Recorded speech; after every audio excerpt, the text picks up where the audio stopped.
Some of you don't really understand the reason behind President Trump's recent intervention in the Christian genocide happening in Nigeria. Many people saw the headline, but very few know the deeper reason why the United States and the world are finally stepping in. Let's start from the beginning. Over the last decade, America has been Nigeria's biggest international security partner. Washington has supplied drones, bomb kits, fighter jet upgrades, and intelligence worth billions of dollars. The idea was simple: help Nigeria defeat Boko Haram and its offshoot, ISWAP.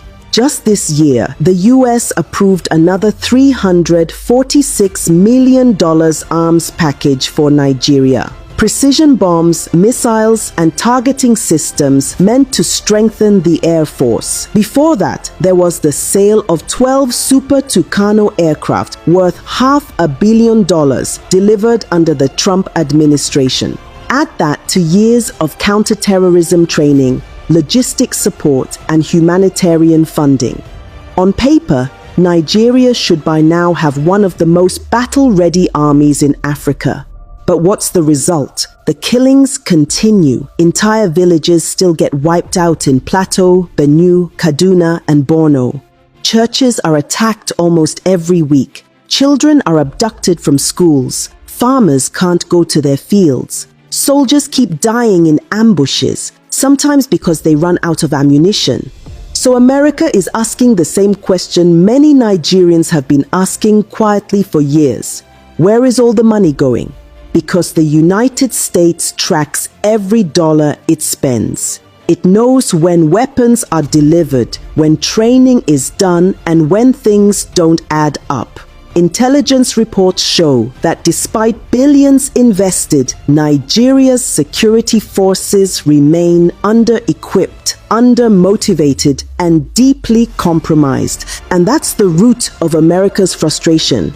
Trump's declaration that Nigeria is a country of particular concern was not only about religion, it was about credibility. Washington is tired of funding what looks like an endless war with no genuine intention to win. When a country keeps receiving military support but still allows terrorists to thrive, it raises suspicion. When attacks follow the same pattern, Christians targeted in their villages, priests kidnapped, worshippers slaughtered in churches, and there's still no serious response, the world begins to wonder whether the violence is being quietly tolerated. That's why Trump's words hit so hard. They are killing record numbers of Christians in Nigeria, and I will not allow that to continue. Those weren't diplomatic words. They were words of anger, frustration from a government that's been watching Nigeria repeat the same cycle for over a decade. And now, America isn't alone. The Canadian Parliament has discussed the killings. British lawmakers have questioned why Nigeria still receives military aid. The European Union has called for independent investigations into attacks that Nigerian authorities call herder-farmer clashes. But let's be honest, how many times can something happen before we stop calling it coincidence? When the victims are repeatedly Christian villages, burned churches, murdered priests, the pattern speaks for itself. The tragedy here is that Nigeria's leaders still act as though these warnings are insults instead of wake-up calls.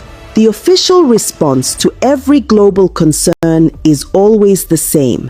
They don't understand our security complexities, but the world understands enough to see the truth. The same corruption that destroyed the economy has infected the military.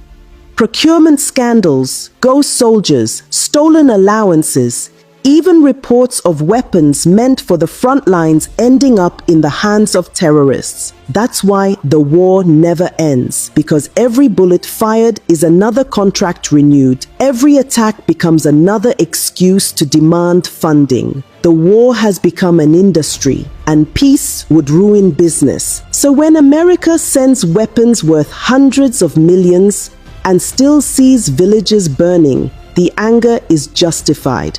No country, no matter how wealthy, wants to fund failure. And this is where it becomes expository. The US strategy now is shifting. The new aid packages come with strict monitoring clauses, human rights tracking, field audits, and transparent reporting. Washington wants to see evidence that the weapons are used for the right purpose, not for politics or profit. At the same time, discussions are happening in Congress about targeted sanctions, not against Nigeria as a nation, but against individuals, governors, generals,